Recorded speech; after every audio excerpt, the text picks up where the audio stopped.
Thank you everyone and welcome to the 24 AGM meeting. So please bear with me, this is my first time in the chair, so I will make mistakes and that is okay. So we'll move on to those that are present here. We've got, as per the register, and then we've got apologies, we've got Mayor Dr. Mary Dunyam and Councillor Michael Johnson.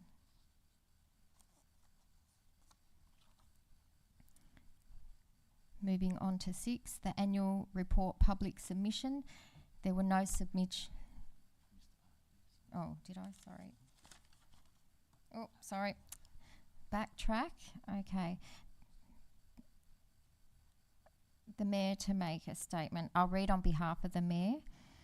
I would like to begin by acknowledging the traditional owners of the custodians of the land on which we meet today, the Tomagena people, and pay our respects to those that have passed before us, their history and their culture.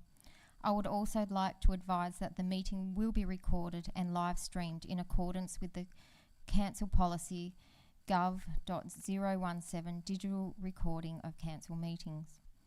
On behalf of the Council, I extend a warm welcome to all of you attending this annual general meeting AGM this evening. This AGM is an opportunity to reflect on 2024 and an opportunity for community members to raise matters you consider are important to the community. Having delivered on the final stages of a number of key master plans in the last few years, 2023-24 was a year to look to the future, to reset, take stock and make strategic decisions now that we will see the benefit of in the future years. We have taken time to listen to and work with the community and hear what they feel is important so we can incorporate their views in our long-term plans and future developments. We have carefully planned and prepared for our exciting Boat Harbour Master Plan project and putting the final steps in place for construction, which has just commenced. This year we also adopted the Somerset Sporting Precinct Master Plan, which provides a blueprint for recreation infrastructure provision that will serve that community for many years to come. We are also very happy to see how many people are enjoying the completion of the Coastal Pathway.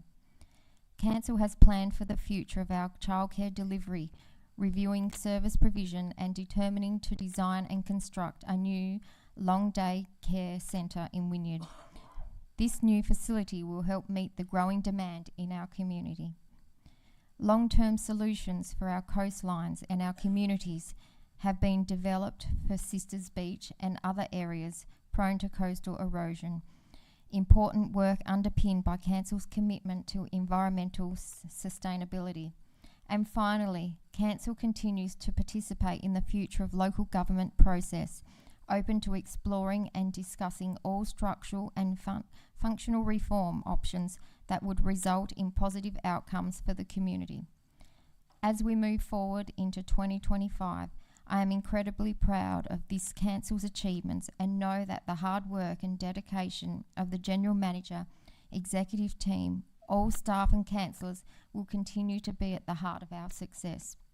I would like to make particular mention of General Manager Mr. Shane Crawford, who finishes officially with Council this Friday. On behalf of the councillors and staff, I thank Shane for his service to our community over the last 7 years. He leaves Council in a much better position than when he arrives, and we wish him well into the future. Thank you. Okay, so annual general meeting statutory requirements listed in the agenda section 72B.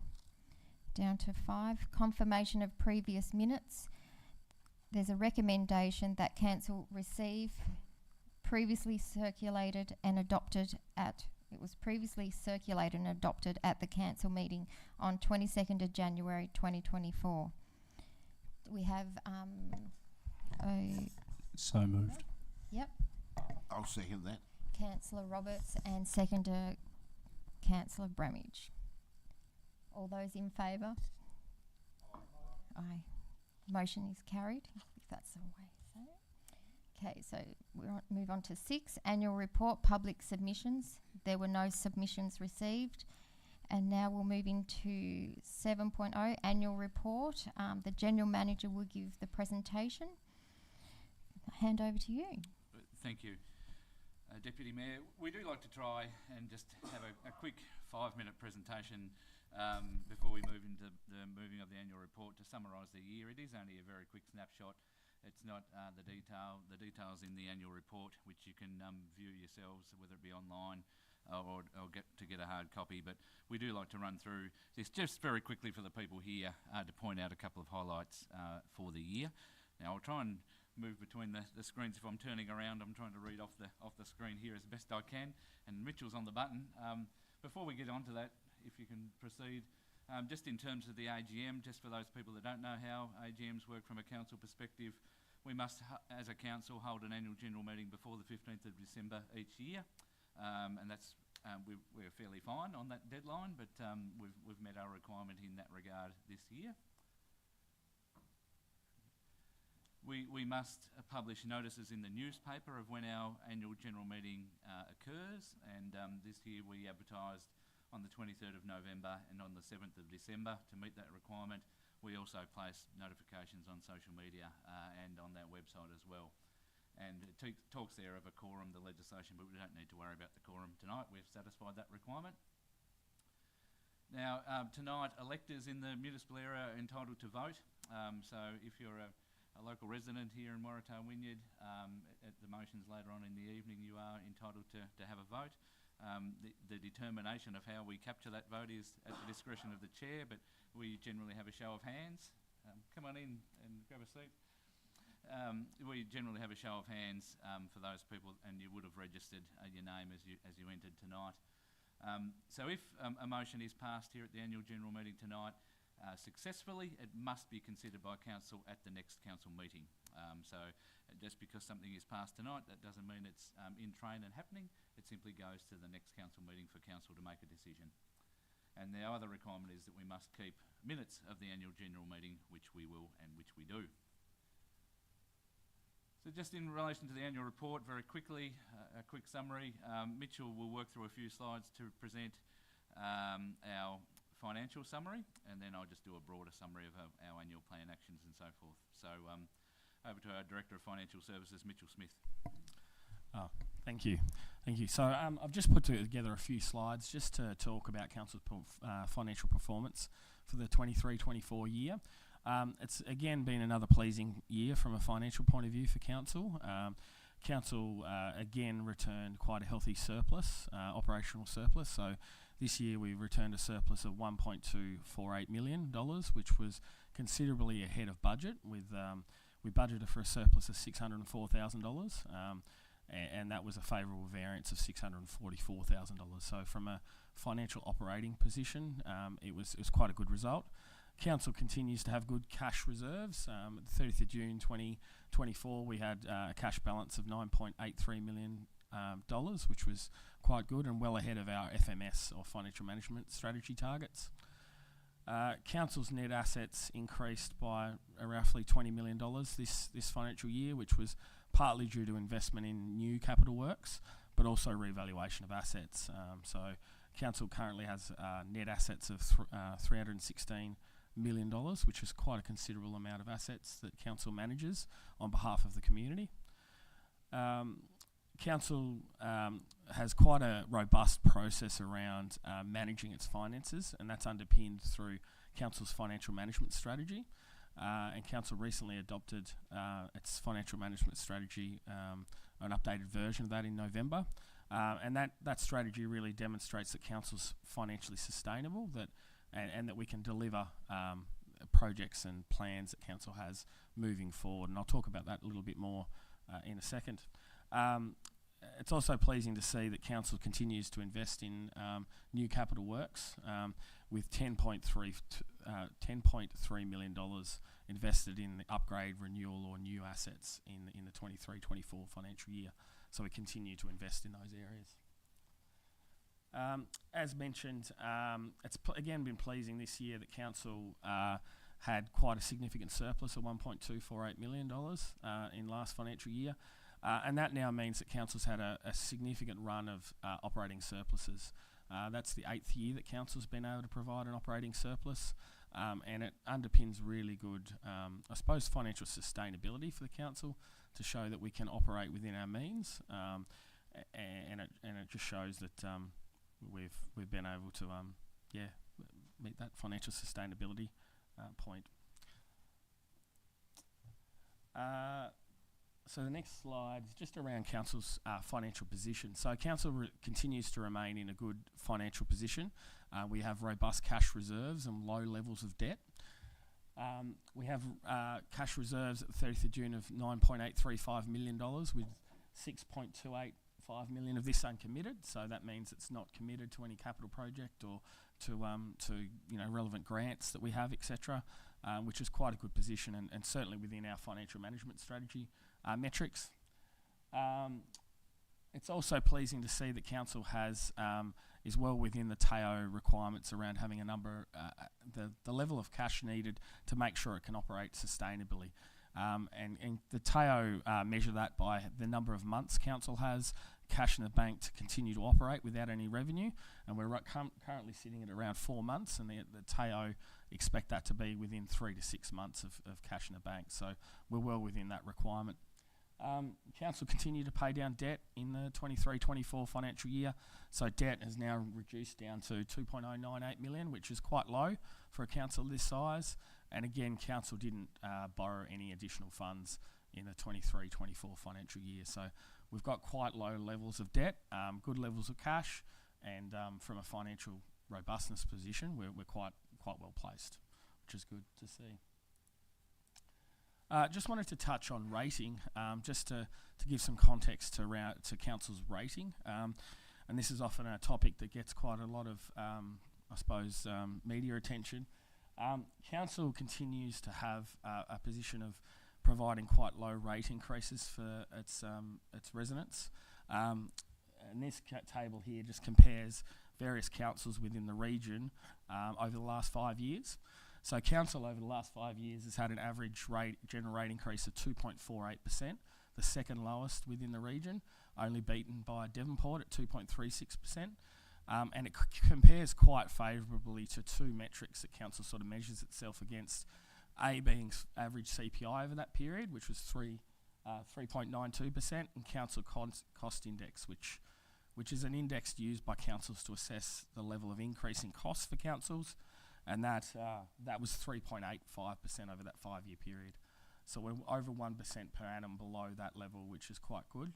And certainly last year we would have been one of the lowest in the state in terms of our rate increase at 2.95%. And council's financial management strategy continues to show that council's going to be able to hopefully keep low levels of rate increases moving forward too.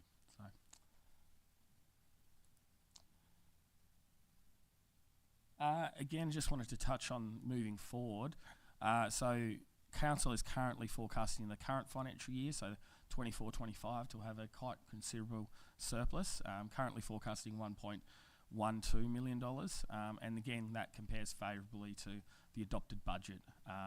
So again we're tracking well to have quite a significant surplus in the current year, and that's mainly due to two main things. Is we're seeing increased supplementary rates and charges income from growth in properties, so new subdivisions, new buildings, new commercial developments, new residential properties being built, and also an uplift in our financial assistance grants that we've received from the federal government, which has been favourable, which has led to that favourable variance. And the last thing I just wanted to touch on is a financial management strategy, and this was recently adopted by council in November. And we go through a process annually of reviewing our financial management strategy, which is a 10-year plan of looking at council's finances and seeing whether we can afford the relevant plans and projects that we have planned moving forward. And it's pleasing to say that the financial management strategy is showing that both from an operating position point of view, so the actual increased costs of new capital works that council wants to deliver, we can afford to deliver those projects, but also showing that council assuming it can receive relevant grants from federal and state government, will have the cash to fund those projects too moving forward. And we really see that as a key process in ensuring that council manages its finances sustainably. And it's pleasing to see that is showing that if we continue to do the things that we are doing at the moment, council will continue to be financially sustainable moving forward. So that's all I wanted to sort of run through. I'll hand back over to Shane. I'll let you keep driving the... Thank you, Mitchell. Thank you for your summary. In relation to a few other general points, our annual plan actions, we had 50 adopted actions that Council wished to achieve throughout the last financial year, and at the 30th of June, 54% of those were showing as complete. So in our July Council agenda, we listed those items that were outstanding at that point in time. The majority of them were significantly completed and awaiting some minor alterations before conclusion. That included projects such as the Coastal Pathway, or it might have been a reconciliation action plan that had been developed and sent for approval. Those types of things that had happened, and Council will continue to report openly on that list every 3 months, every quarter, as it does now. But the majority of those outstanding actions will be well in hand, or if not completed by this point in time, with a number continuing to progress throughout this financial year. The Deputy Mayor touched on earlier the future of local government process, and this council remains committed to working through that, whatever that looks like down the track. But our council has remained very active in those conversations, really open-minded and willing to participate in any process that comes forward, and has lodged submissions at each stage of the way of that process, and continues to remain engaged, and will continue to explore opportunities that are of benefit for this community moving forward. And I wanted to touch on councillor professional development because throughout the year and early in the last financial year, the local government division introduced professional development modules for our elected members, and this council, as at the end of the last financial year, was leading the state in terms of participation and completion of those modules.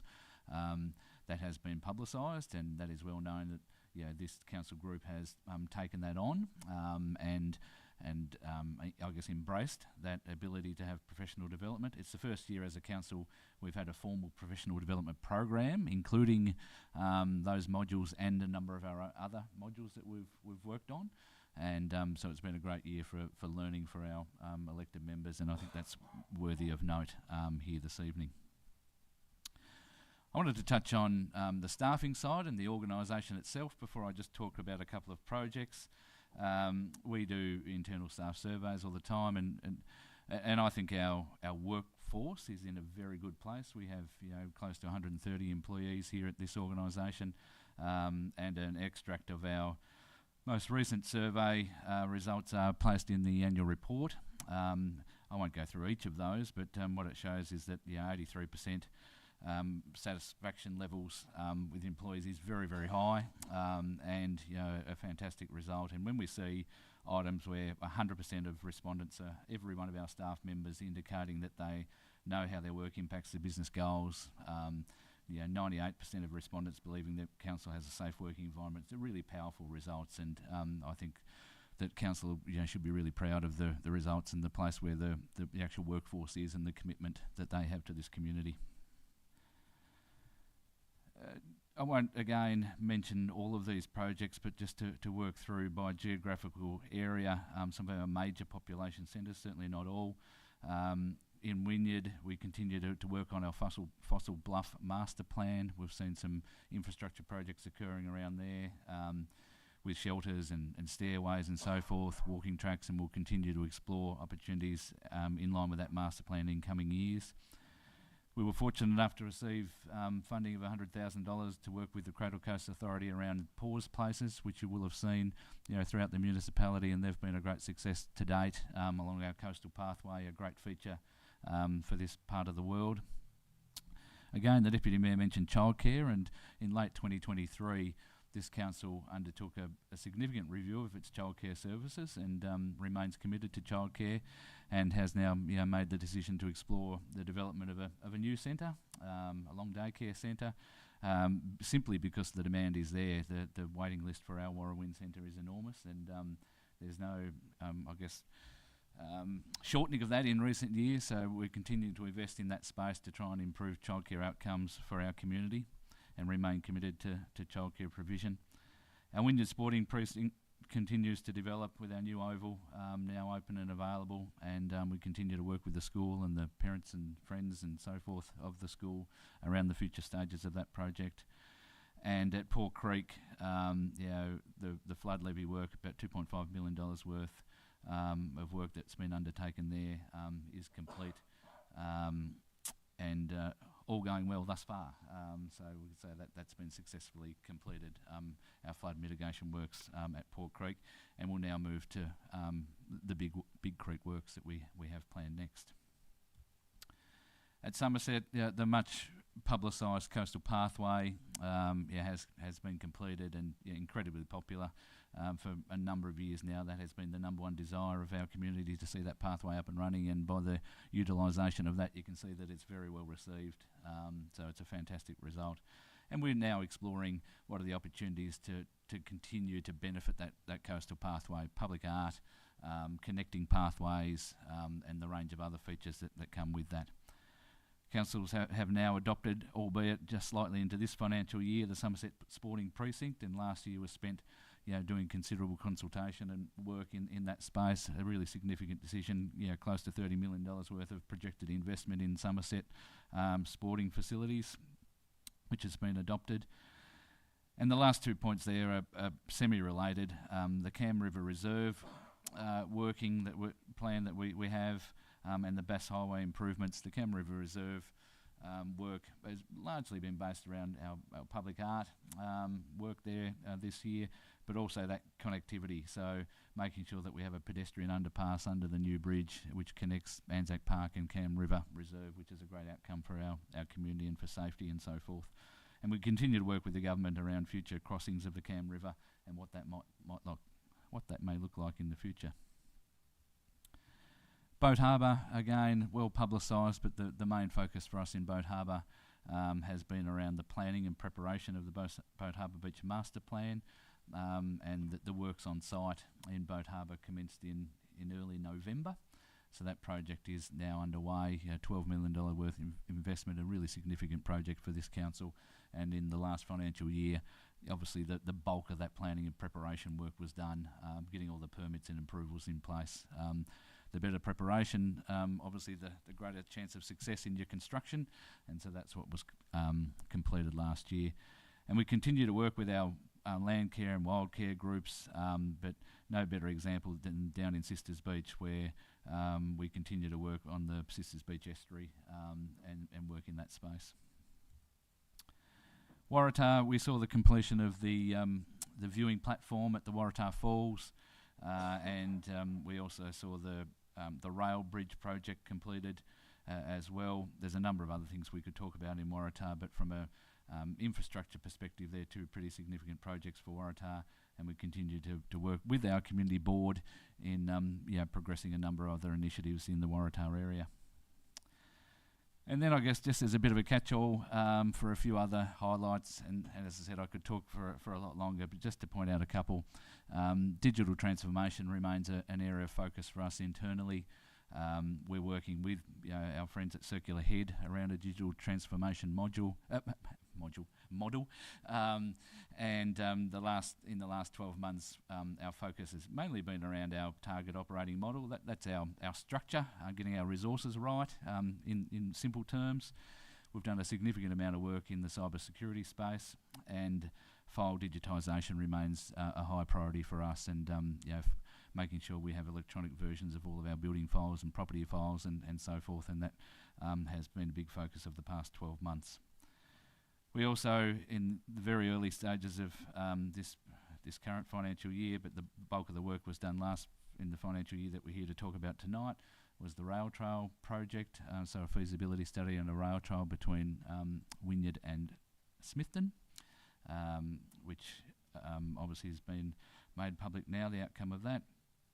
The Child Safe framework implementation, again, has been a real focus for us internally to ensure that we have fully compliant practices, which we believe we always have, but it's meeting the new requirements in relation to the Child Safe framework. I've mentioned before, but our work on our Reflect Reconciliation Action Plan and building our strengthening our connections with our Indigenous community continues, and we continue to work on that into the future. We adopted our first accessibility strategy last financial year and have an associated working group which is now overseeing the actions in that space.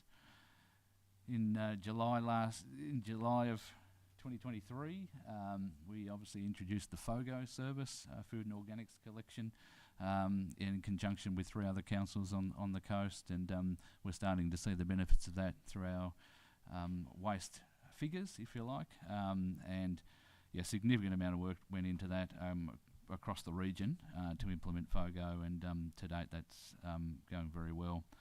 And it would be remiss of me not to mention our Sustainability Environmental Advisory Panel, who have just been a wonderful success for this council and continue to do great work on behalf of the community, working with council on matters of environmental significance. So they do a great job, and I think it's one of the great success stories of this council in recent years, and they did a fabulous job last financial year. So that's probably enough for me for now. I'm sure councillors will say their part, but that's a very brief summary of the annual report actions. Thank you, Deputy Mayor. Thank you, Shane and Mitchell. And I'm sure if anybody wants to see any more, that they can have a look at that annual report themselves and have a good read. We have a recommendation there for councillors. So moved. Moved, Deputy, what are you? Councillor Seconded. Courtney. And I've been called worse, that's fine. and seconder, Councillor Roberts. So, have a show of hands. Councillor Courtney to speak. Oh, sorry. Go for it. You speak after this, sorry.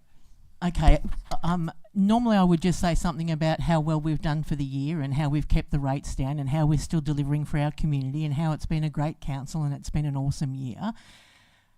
This AGM for me is a sad note because it's Mr. Crawford's last meeting with us, and having been through, I think you're the 5th general manager I've worked with at this council. You're the first one I've liked, and that says a lot. I want to thank you, Mr. Crawford, because a lot of general managers come in to councils like ours. They look for a bit of public land to sell. They get the public to believe that the council is doing well and they're in the black, stick that feather in their cap and they move on. You invested in us. You invested in our community. You invested in this council, and I am very, very grateful for that. You've led a good team who have given us a great financial position. You took projects that have been on the shelf since I was an employee here, and that's well over a decade ago. You said, let's look at if this is what your community actually wants. Let's go back to them and see if they still want it. You went out there and asked them about it, and then we've delivered project after project after project. So you didn't talk a big game and then leave. You didn't sell our public land and for yourself stick a feather in your cap. You did what was right by us, and I am very, very grateful to you, as you have been not just a good general manager, but you've been as close as I get to a friend. So thank you very much for everything that you've done for this community in your time here, and I wish you well on your next endeavours, and I hope that we can work together again, because this entire area is going to benefit from what this community has benefited from. So very grateful. Thank you, Mr. Crawford. Thank you, Councillor Courtney. Anybody else would like to speak? Can't put out individuals, but as we've done for many years, we've worked very well as a team here. And one of the most important things, I think everybody, we're all from a mixed background, and we've all take on board good qualified advice. And I think that's one of the main successes we've got here. We're not all out doing our own thing. And one of the really important things, we include the community in everything we do. We've been on this community conversation path for quite some time now. where we go out to the community and invite them along to come and have their input, whatever it may be. And then again, once we set our strategic plan for the year, we follow that to a T pretty much. And then the long-term financial plan, and they've certainly put us together on that, and they've really capitalised on the interest rates when they started to rise with our money, and you know, if the results are there, you can just see them for yourself. And all the other little things that go with the council, all our policies that come due, there's always a raft of those coming through as they're due, which keeps everything in line, and it's all there for anyone to see. So congratulations to all involved. Thank you, Councillor Hyland. Councillor Roberts. I just, you know, I want to make a couple of points here about the level of professionalism our staff have at this council, the exceptional abilities of the people that we are blessed enough to have work at this council. It's hard enough to make a surplus as a council without delivering anything, you know. So there's a lot of councils in this state that struggle to deliver projects. They struggle to modernise infrastructure. They struggle to draw in grant funding. And they also struggle to operate at any kind of sustainable level. And obviously it's been in the news a lot, and you'd find a lot of people in local government would actually, they'd probably suggest there's probably ways to improve. I truly believe that this council is a model for all of local government. It always has been. Resource sharing's been in the news. This council's a decade and a half ahead, and we're very fortunate to meet with Circular Head Council as well as this council recently, as we do annually, and the way the strategies sort of permeate across the region, I'm not sure even our own constituents understand that the crossover is far wide and reaching of the work that's done at this council, because a lot of people model their success on it. So this council is a very innovative council, and we're very fortunate to live in a very innovative community. There's so many members of our community that interact with council and work with council, and you know, the CAP committee, the work that's done there, the work that's done environmentally is very much, you know, it's right on the edge of anything that's happening in this country. So I want to credit the council, I want to credit the staff, and I want to credit the community that everyone can work together and deliver the results. $78 million worth of projects are in the pipeline. $10 million sport and precinct in Wynyard is very much near completion. You know, the Boat Harbour Beach Master Plan, there's been over $1 million of work at Waratah. I want to credit Councillor Bramich for his works with the roads and just advocacy for safety on the roads, and things are moving in a very solid, strong direction for this council and in this community, and I just want to credit everyone involved. Thank you. Thank you, Councillor Roberts. Anybody else would like to speak? Councillor Bramich? Just be short and sweet. I've seen a few of the AGMs now, and I'm pretty excited and proud to be a councillor. I've been 26 years here, and I'd like to thank staff. And you, Shane, you're a bloody ripper. Bernie will be proud to have you. And if anyone can turn Bernie round, figure of speech, it'll be you. Thank you for what you've done for us. Thank you, Councillor Bramich. Councillor Raw, you're right. All good. Excellent. Okay, so we have a recommendation there that council note the annual report for the year ended 30th of June 2024. Do I have a mover? So moved. Oh, have we? Oh, already. Sorry.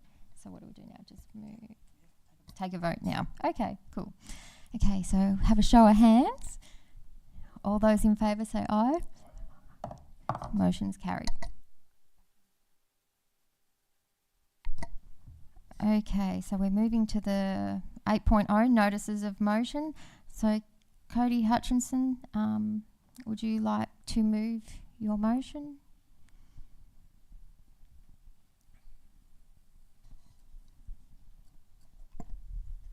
Yes, I move that motion. Do we have a seconder? Second. Councillor Courtney, seconded. Thank you, Acting Mayor. Right, so tonight's motion, as part of the agenda,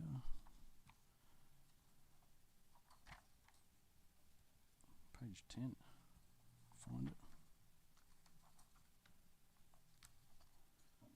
Just so I don't get it wrong and I read straight from the page. So that Council 1, note the decision by the Ombudsman to direct Council to release in part the 12-page report dated 3rd of September 2013 titled Waratah Wynyard Council Report on the Organisation's Ability to Resolve Issues by Mr Neil Johnson of Small Business Safety Systems.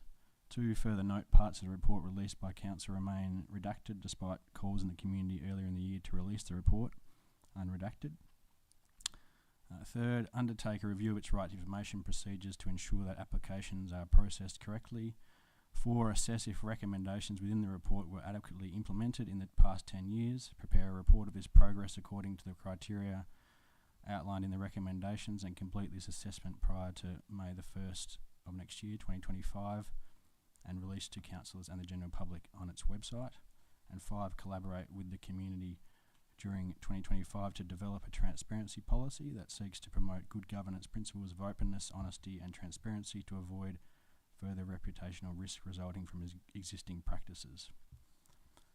There is a page of background information for anyone that's interested and some responses to that. And just for the record, I just want to make it known that all of the attachments that are referred to in the background information are in the agenda for the annual general meeting, including the determination by the Ombudsman, including what was attempted last AGM, recognising that the community and I failed to get the report released through council, but that this decision by the Ombudsman overturned the council's decision not to release the information. So the Ombudsman decided it was in the public's interest to release part of the report, not all of the report, as was requested in the motion, and also the actual report is in the attachment as well. So for anyone following along, so just wanted to outline what I was going to speak about tonight, and I've got a few questions, and I appreciate that the General Manager has stayed for at least one more meeting to be able to respond to some of those questions. Secondly, I want to talk about the report that was released and why I think an assessment of Council's implementation of the recommendations is still warranted. So the initial right to information request, and I admit this is a bit of a personal issue, but I don't spend my time trying to find reports just for my own personal satisfaction. It is to honestly keep this council accountable for decisions made in the past and its performance currently. And I've heard around the table tonight some glowing praise of the General Manager, and for the most part I would share those sentiments, but that doesn't mean that councillors aren't absolved from their responsibility to keep the General Manager, who you employ, accountable. Yes, there's a good relationship that needs to be in place, but I see this as an important function of councillors. So this is why one of the motivations why I think this motion is important tonight, and I would ask for support from councillors around the table as well as from members in the community to properly assess and determine whether Mr. Crawford, as General Manager, has done what the community and the councils expect, but also past General Managers. So this does reach in to the past, and I know there are some councillors that don't like to go into the past and dig around too much, because it might involve some of their decisions back in the day, and this report that was released, if only partially, does actually reflect a period of this council, a pretty dark period from accounts, and I want to be able to celebrate the progress of this council, and I think councillors should want to do that as well, and see how far you have come. If you don't want to do that, I wonder whether what's projected out in the community as to what this council is doing could potentially be covering up things that are going on. Now, that's not an allegation, but that's a fair question. I want to talk about the council's right to information procedures. And yes, I will be asking questions about the report. And the last point in the motion is about transparency. So I note that the council on its website does have some information related to transparency and accountability, but it's very scarce, and it sort of relies on the right to information process, which is a legislated process. I think this council can go one step further and actually have a clear transparency policy, one that reflects community's expectations, and one that can enable council to work with the community to be more transparent, without talking about my pet topic of secrecy. I think there are opportunities where the council can be more proactive and disclose more, and when asked for information, can be more open to giving that information, instead of members of the public and other interested stakeholders having to resort to going to the Ombudsman. Even though that's an important part of Tasmanian practices, I think before it gets to that stage, we can actually achieve more, and not be such a drawn-out process. That's my take on it.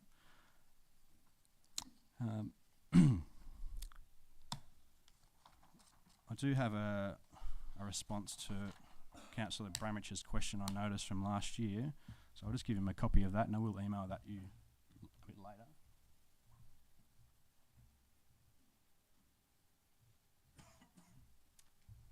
So this was the only question I noticed that was taken at the last AGM. I just wanted to read that into the record.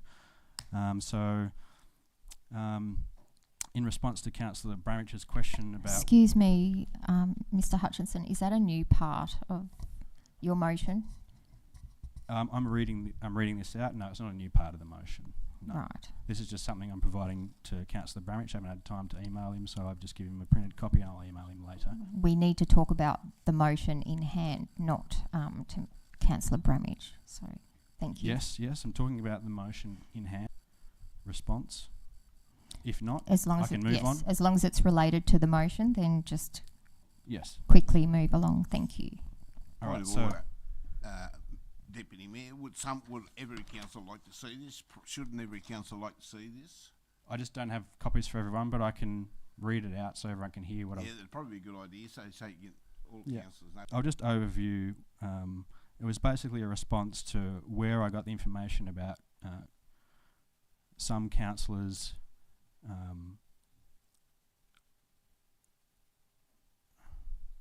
some councillors, to see the report, had to sign a confidentiality agreement, and Councillor Bramich asked me where did I get that information, and I wouldn't speak to him directly, and so I provided a response to him. So I just wanted to be that made known. I haven't turned my attention to this particular topic in that 11-month period. So a response for you, Councillor Bramich. You're welcome. And I will make a note to email that to all councillors.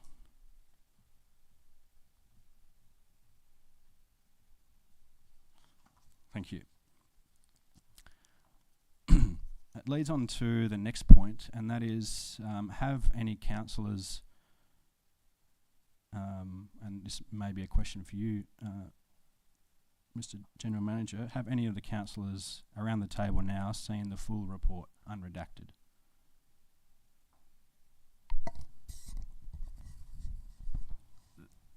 Have any of the councillors seen the full report unredacted? That's not a question I can answer, Mr. Hutchison. I don't know whether the councillors have seen that. That's a question for them. Okay. My second question is, have you shown the report to any of the councillors currently sitting on the Waratah Wynyard Point of Council? order. Madam Chair, can we stick to the motion at hand, please? That's what's on the books. We're not adding to and subtracting. Yes, just stick to what's here, and if you have any other further questions, probably Okay, ask so the acting.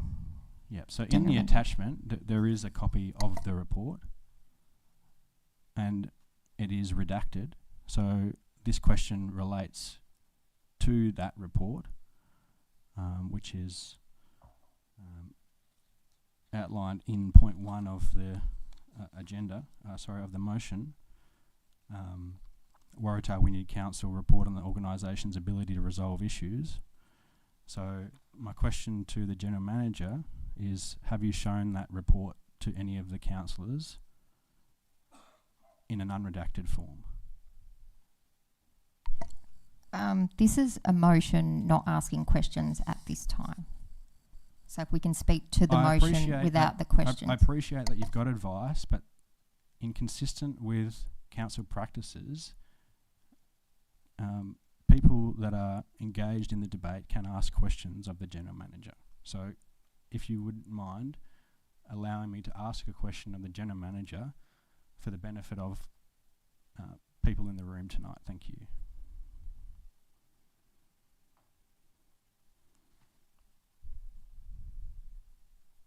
If we can just move along first and then let everybody else ask what they need to, and then you can come back to the questions if that's okay.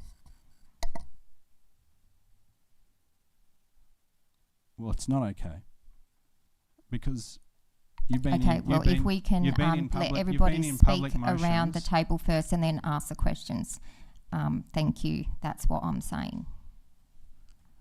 So the mover of the motion gets one opportunity to raise what they've said and then an opportunity to sum up. It's important that people are aware of the information that is available to council before contributing to this debate. Yes. Yeah, through you, Mayor. So essentially what you've been asked to do, Mr. Hutchison, is open the debate. So you move your motion, and that's what you've been allowed to do. Any councillor, and in this case, any member of the public who is afforded that opportunity has 5 minutes to speak, and you can have a further 3 if you wish. So 8 minutes in total to introduce the subject that you have. Then the debate can continue. Seconder, other people can enter that discussion at any point in time. You can then ask questions. So you can ask your questions later in the discussion. But right now, you are here to open the debate.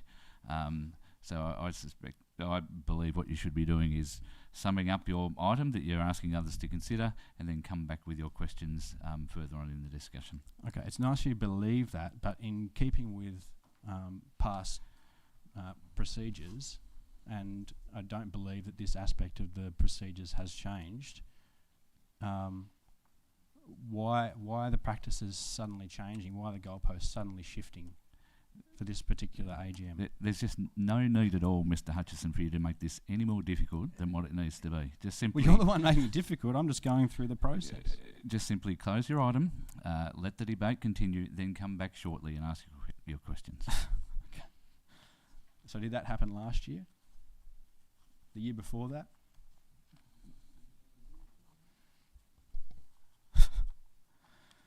I think we need to review the AGM and just see what's actually transpired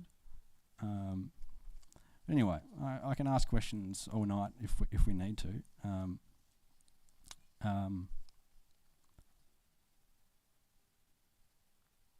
But without that information,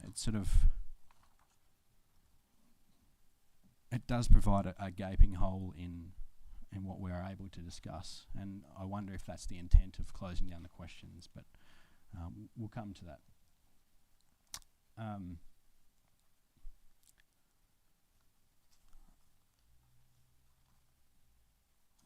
Just want to backtrack a little bit.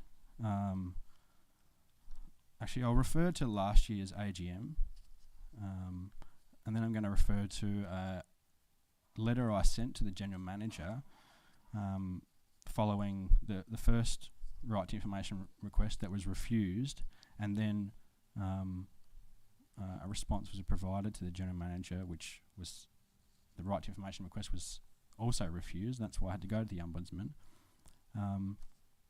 But there was a few statements that were made around a similar motion last year, and I just wanted to put that on the record. So Councillor Raw stated that it was sort of not the remit of the council to look in the operations of the council, and quoted the Local Government Good Governance Guide, who are responsible for setting and monitoring high-level strategy and policy, and they're not concerned with the operational activities of council administration on page 23. What I just wanted to highlight was some other aspects of that Good Governance Guide in that section, and that is elected members collectively serving as a council are responsible for setting and monitoring high-level strategy and policy. They are not concerned with the operational activities in the council administration. So that was the section that you read from. But there are other points that I wanted to draw councillors' attention to. So developing and monitoring strategic plans and budgets, determining and monitoring policies, plans and programs for services and facilities, management of assets and treatment of employees, setting the organisational culture, representing the best interests of the community in strategic land use planning, appointing and monitoring the performance of the General Manager, determining and reviewing the council's resource allocation and expenditure, and monitoring the manner in which services are provided by the council. So there are a number of points there where if you don't know what's going on within the council, at least at a surface level, how can you actually assess the performance of the General Manager? So if you say, I don't want to see an independent review into council's workplace culture, because that's not my business, I don't think that's actually an accurate interpretation of your role as a councillor. I note that Councillor Roberts had a differing view, but I just wanted to clarify that you can agree or disagree about the release of the report, but for councillors, it is your role to actually keep an eye on what your General Manager is doing, keep an eye on what the council is achieving or not achieving, and I don't think there is any qualms about you finding out what's going on in council. And there's actually sections in the Local Government Act that you can request documentation, any documentation of this council from the General Manager. And all you have to do is sign a confidentiality agreement. So 2 more minutes, Mr. Hutton.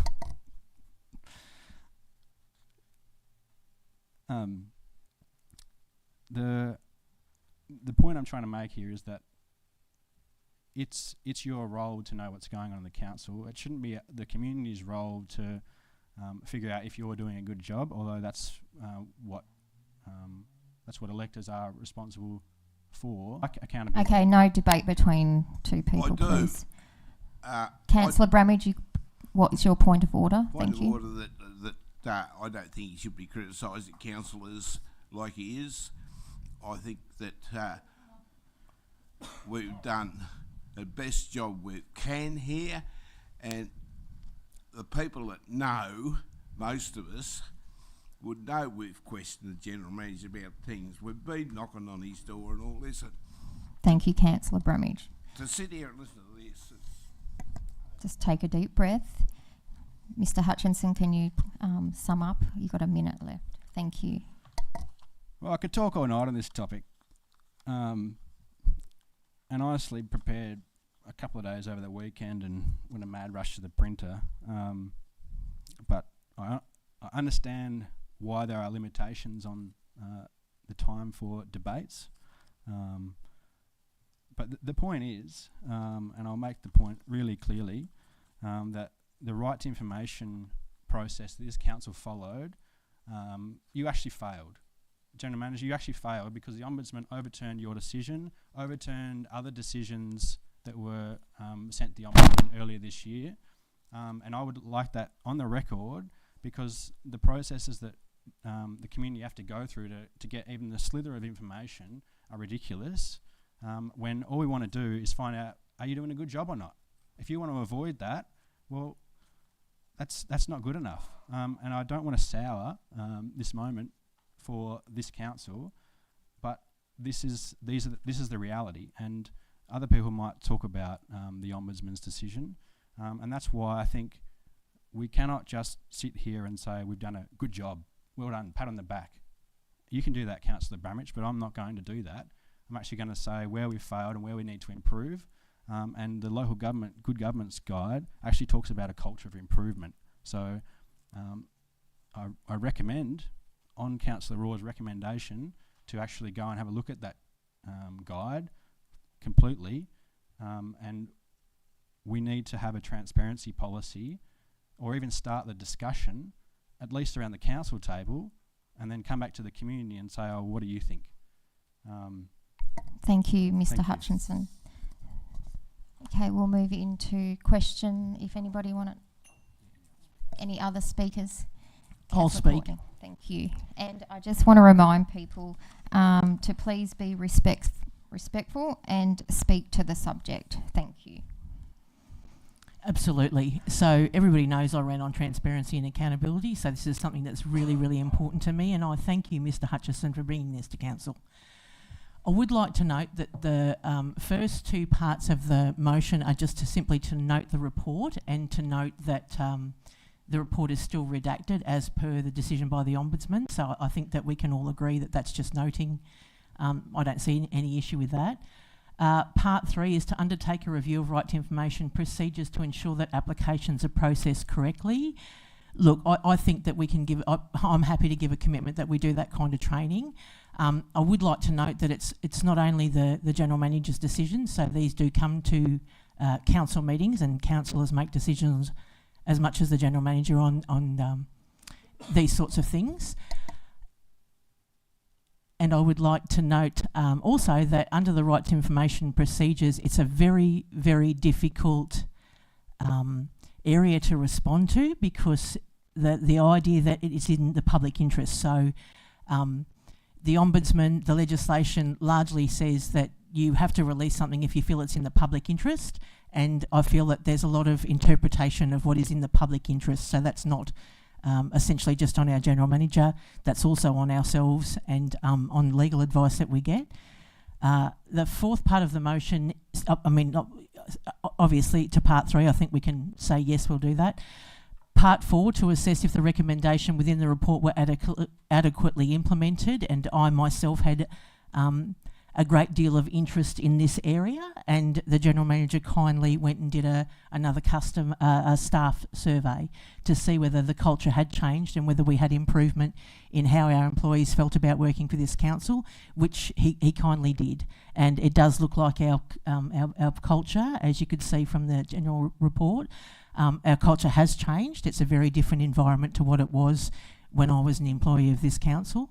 And number 5, collaborate with the community during 2025 to develop a transparency policy. Well, I don't believe that we have that one. I'm obviously very committed to transparency and accountability, especially because we sit here and use public money to do the things that we do. I think that we should be far more accountable than we are, as should the state government, as should the federal government. So I'm more than happy to say, yes, we can go back and have some sort of transparency policy and that we should collaborate with our community about it. I don't see an issue with the motion as it sits, and I'm happy to support it. Anybody else? Councillor Roberts? Right, so in our role as a councillor, I truly believe that good and bad, we should absolutely, it's a part of our job, to be honest. The public will vote for us. We can sit here and we can vote on things, but at the end of the day, it's the community we represent. It's different areas of the community and aspects of the community that we represent. Whether I agree or not, I absolutely agree with the community's right to come into this room and speak their mind. And absolutely, I think as councillors we should respect that, provided it's within the rules of local government. And I genuinely, I do respect Mr. Hutchison's resolve, and I do respect his intellect. And I am thankful, actually, that there's members of our community that really do take it very seriously what we do here, and they absolutely should. The decisions we make impact the future of everyone, and absolutely they should also have a say. Whether I agree with the words or not, I absolutely respect Mr. Hutchison's right to say them. And it's not in hindsight either. Mr. Hutchison is correct that I have voted against many things and I've voted for many things. And whilst I might not be the result that I want, personally as a councillor, I respect those. I respect the rules of this council. And so, genuinely, I would just like to say absolutely note the decision by the Ombudsman. And again, I understand completely. I myself would love to see that report, and I would love to read that report as a councillor. Again, I think absolutely we should always look for continual improvement. We should always be undertaking reviews of everything. And if we think we're the best at something, well, times change quick, so we should always be looking at ways to improve. Again, in regards to 4 of 8.1, I have talked to a lot of the staff at this council. In fact, whether it's truly, I will never interfere with the operations of this council, but I always truly take time to ask the staff how they are going and how their jobs are. And the feedback from the staff in this council is actually quite positive. As I've also worked at this council as an employee, and as Councillor Courtney noted, her as well, and we worked here at the same time. The culture has improved greatly at this council, and the staff that work here, I mean every word that I say when I credit them. We're very fortunate as councillors to have these people employed at this council. And in regards to number 5, I believe that, absolutely we should collaborate with the community, and transparency policy. Transparency is not something that I ran on like Councillor Courtney, but it's obviously something that's very important to me, and at every given time I can vote for it. I absolutely do, and I'm genuinely here to empower the community. I want the community to drive the future of the region, and all the communities to work together and to develop our region. And there's a reason why this council's been so successful for many years, and that's because we don't live in the past, and we don't have secrets. And to be accused again tonight of having secrets, and I do take offence to the comments that were made in regard to the General Manager. You can smile, you patted the General Manager on the back, and then you got your mate abusing him up the table. Not on. Remember to speak. Point of order, I beg your damn pardon. Stop lying. You just make stuff up on the fly, and I'm sick of it. Councillor Highland, could you speak respectfully and to the subject, please? Right, I do apologise for that comment. But, we got to cop it. We've copped it for years now. Now, I refer to Mr. Hutchison's comments to the Ombudsman. He keeps referring to community. Community said this. Community wants this. Mr. Hutchison's community is one person, Mr. Hutchison. To the best of my point of order. If I'm allowed You've to just speak. heard it's point not. Of order. Point that of is order. Untrue. Right. To the best of my knowledge, we've only ever had one submission one submission from one person in the community in regard to this issue. Only ever one submission. Now, I'd be the first person to change my view on things if we've got a room full of people that continually are asking us for change and improve the way we do business at council. I'd be the first. I've been here long enough to know when you need to do that. So, you know, you just need to know that when you've got to make a call on this agenda item. Do not speak between each other. You can speak through the chair or just speak to the task. But look, Thank it's, you. We're living in the past, trying to dig up the past, and it's been 10 years, and the ombudsman has now came up with the same result. Nothing's changed. Point of order, they didn't come up with the same result. Yep. Let's talk back to the motion. That is, note the report, look at whether we have a transparency policy, and acknowledge that we've done customer service staff surveys that have showed that the culture is now positive. That's right. Happy with that. It's just what you got to put up with in between. But anyway, I'll certainly. What we've got be to put up speaking with is against largely it. from you. I just want to make one comment. Sorry, Councillor. I know No, I'm you've not- already spoke, It's and if you can turn it into a question, Right. then do so, or we Right. don't Here's need the to question, right? So, whether you like it or not, whether we like it or not, can we acknowledge that we are Mr. Hutchison's representatives? We Is are that his, the right? That's a question? question. Can we acknowledge that? Right? So, can we please separate that just because a constituent of our community would like to present a motion, that if we support our constituents to put forward what they wish, it does not mean that we automatically just they're our mate and that we're in with them or anything of those types of assumptions, right? Thank you. That As your another question has been right? asked. Another question, right? How many of us can put it aside and assist Mr. Hutchison as our constituent? Whether we agree with it or not, he's our constituent. Can we acknowledge that we should be assisting our constituents? Right? So again, just another question. Right? So for Councillor Hyland, why would he think that there's just it's one person when I get questioned about this stuff all the time out in public, all the time, constantly? And so if I'm not allowed a right of reply, then how can I ever? And if I have voted for it, again, I disagree as well with certain aspects. The General Manager, and we can all acknowledge this, can we please acknowledge, there's a question, that the General Manager has truly, from what we've seen, done an incredible job, and the results speak for themselves. But it's not mutually exclusive that everything that has happened perhaps is the right decision. And that's not my opinion. Can we acknowledge that others might think that? So I truly believe, can we as councillors, instead of turning this into a circus, can we just acknowledge that Mr. Hutchison has the right to ask these questions of us? And as councillors, the question is, can we please do so civilly? In the best interest of the community. It doesn't say constituent or individual.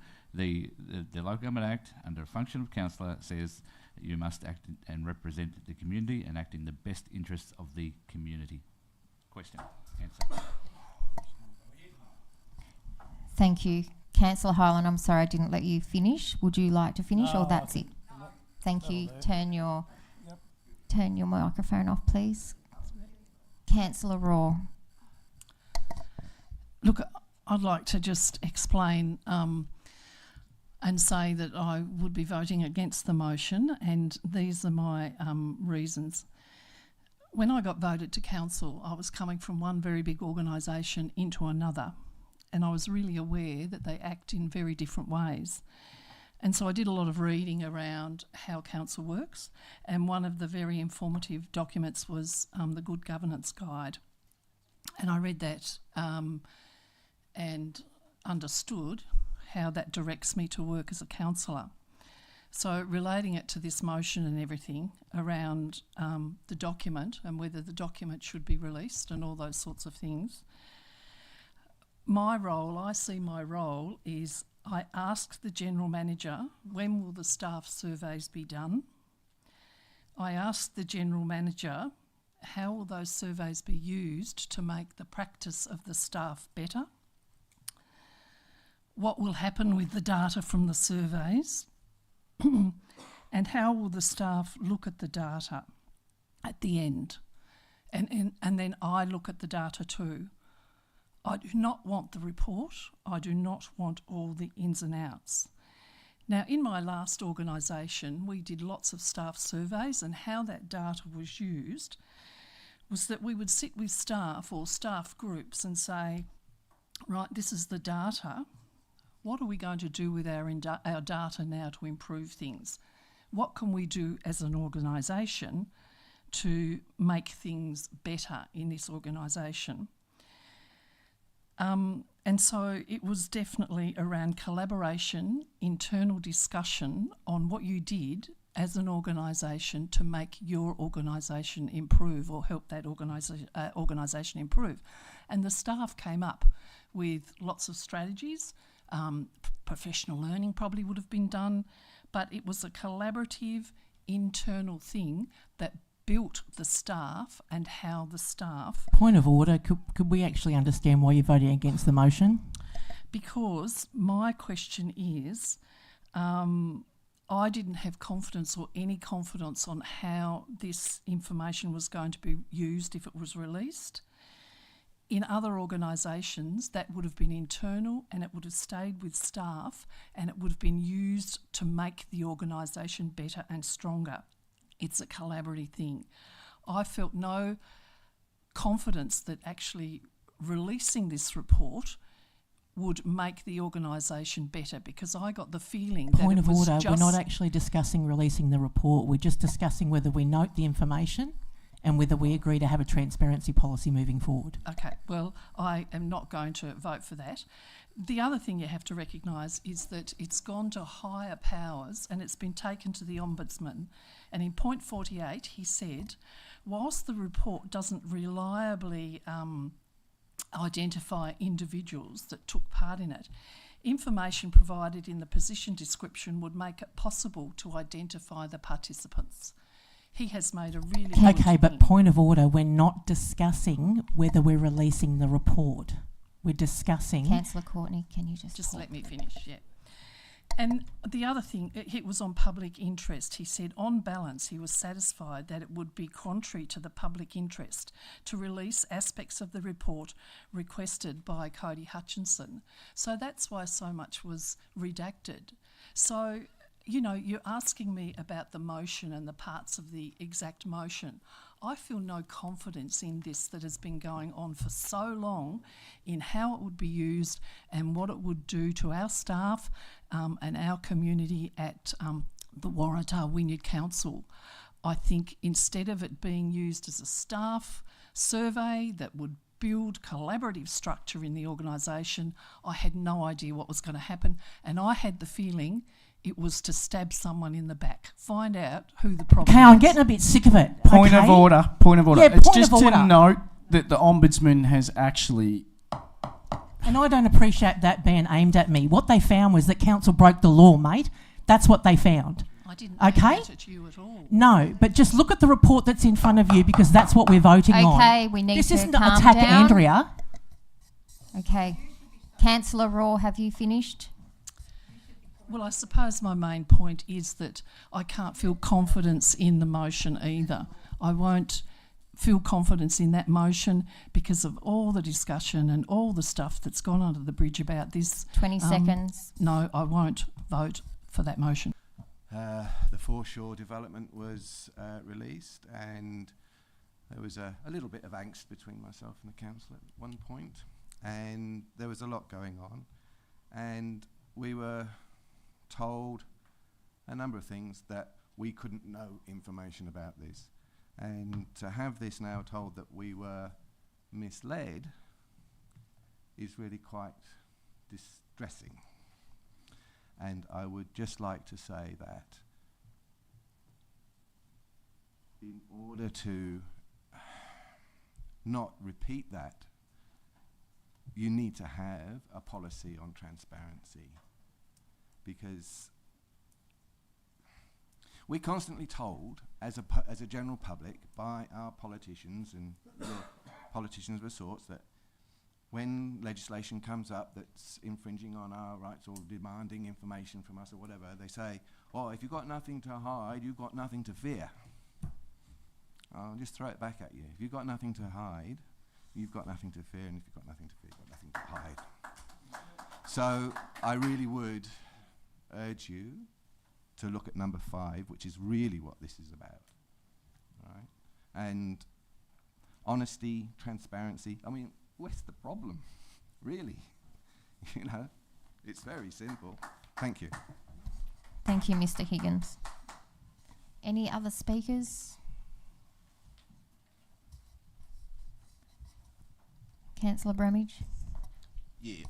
Well, I might shock a few. It's I'm going to support the motion because I'm only talking about myself here. I've tried to be as honest and as clear as I can with the community. And if we've got to get a policy in place, well, so be it. Let's try and make this thing right, or as right as we can do, and put it to bed. Let it rest and try and get it right.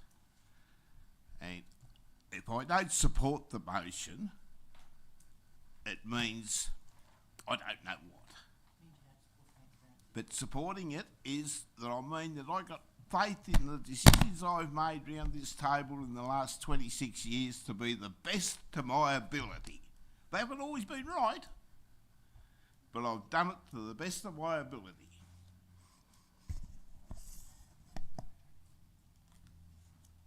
Thank you, Councillor Bramage.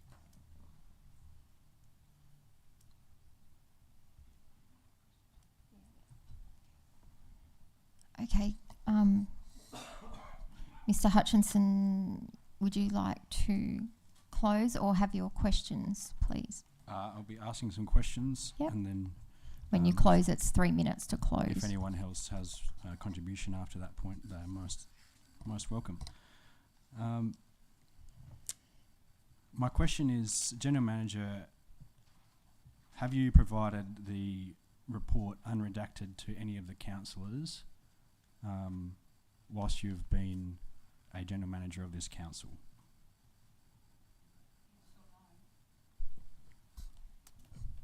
Through Mr. Hutchison, that's probably again a question for the councillors, but I don't recall passing a copy of that report to any of the councillors.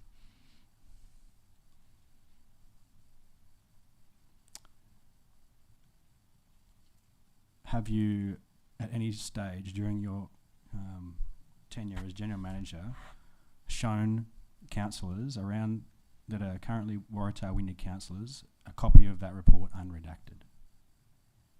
Not passed, just shown.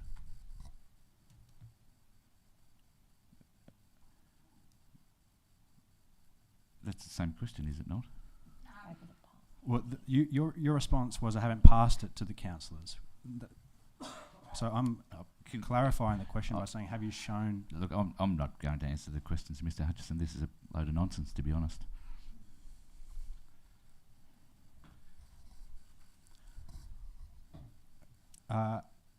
General Manager, have any of the councillors signed a confidentiality agreement to view this report?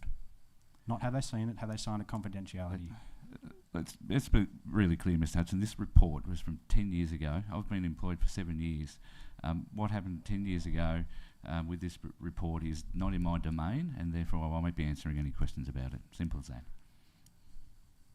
So does this council keep any secrets from the community? No. I find it a bit tricky. Could I move that the motion be put? You can do that. Yep.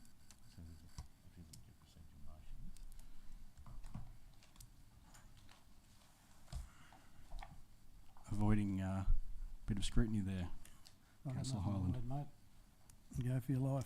So in one breath, you can ask questions, and in the next breath, I won't be answering any questions, and then another one, let's gag the questions and just put the motion so we can just move on quietly and not talk about it anymore. Quick, shh. Sweep it under the rug, just like we do about all Okay, we're going to move a procedural motion, so we'll take it to the vote. All those in favour, please raise your hand so others can count. Can I have a counter, please?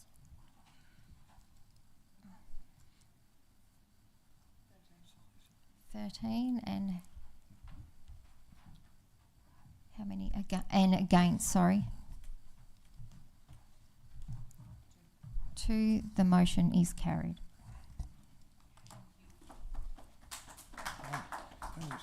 So just to clarify, so that motion now will go to the next meeting of this council for that discussion to take place with councillors alone.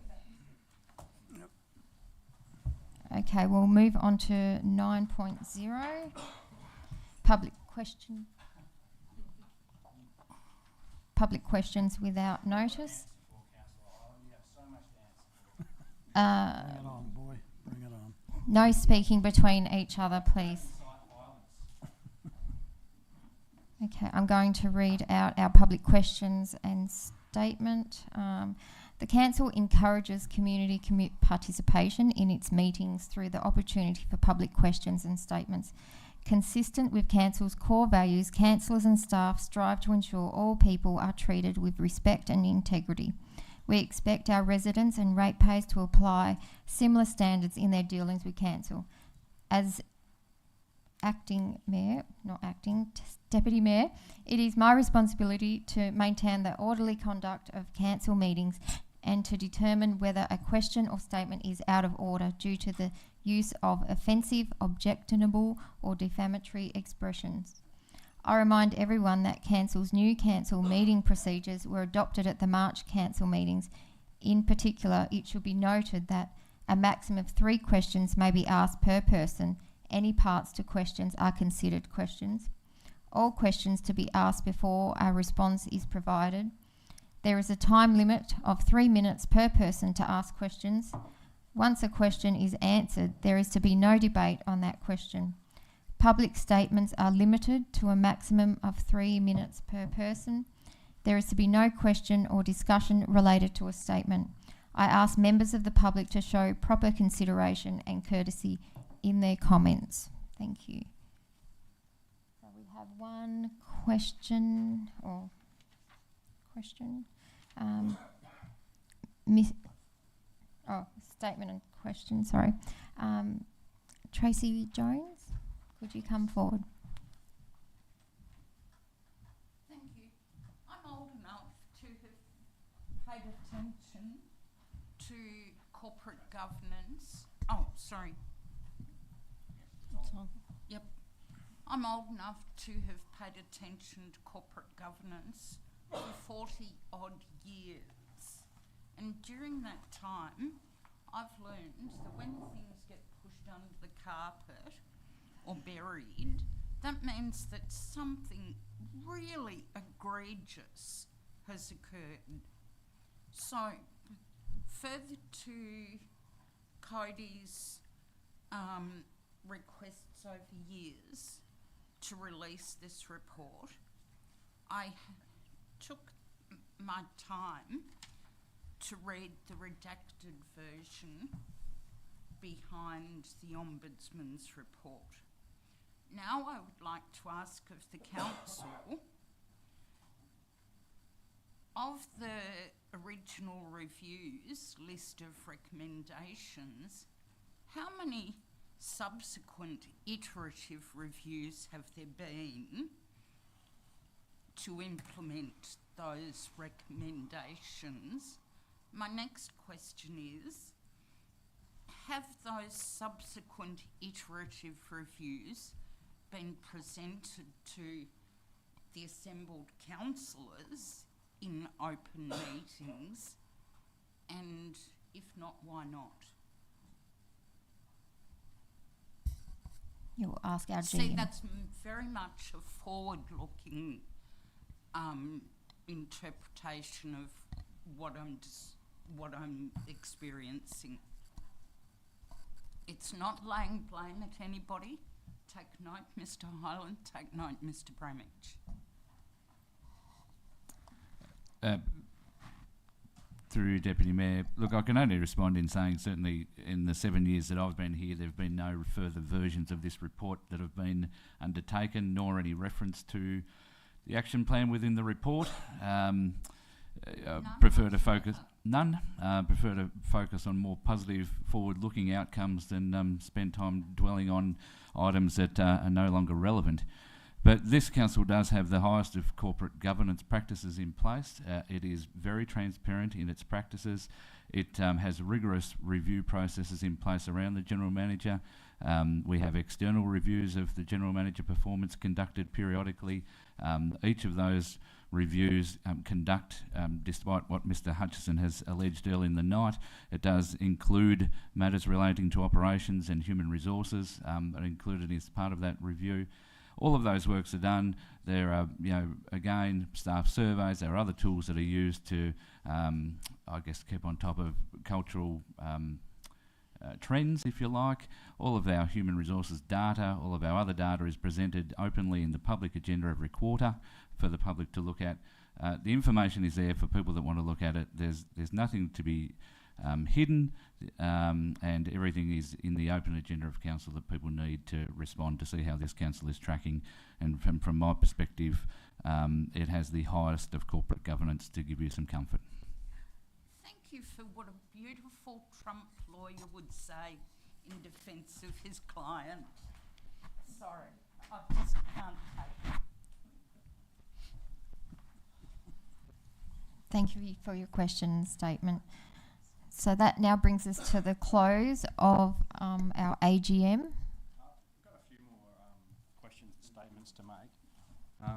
I would ask that the acting mayor give a bit of courtesy because debate was gagged and I was promised the ability to ask some questions. Just a moment, Mr Hutchinson. Take as long as you need.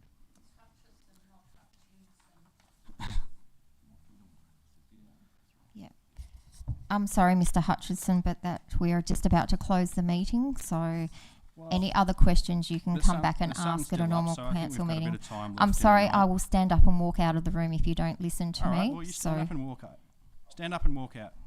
Okay. Those who support Councillor Edwards, I'll stand close up the and meeting. walk All out. those, I'll have I've still got some questions that related to the report. Thank you. I've got questions related to the close the report. of the meeting. Report that has got black ink Councillor all over Bramage will close. Councillor Raw will in the recommendations part of the report, close. All General those in Manager, favour, please say aye. So no, Aye. you didn't call for the negative. So you actually have to close the meeting with support of the electors. I can just close it. So can you call for the negative? Okay, well, I don't need to have a motion to close the meeting, so the meeting is closed. Thank you. So again, not respecting the will of the people, the electors. Well done for your first opportunity to actually represent the community. So if this is unrecorded, then that's all right. I've still got questions for you, General Manager. So the recommendations were the role of the General Manager should re-establish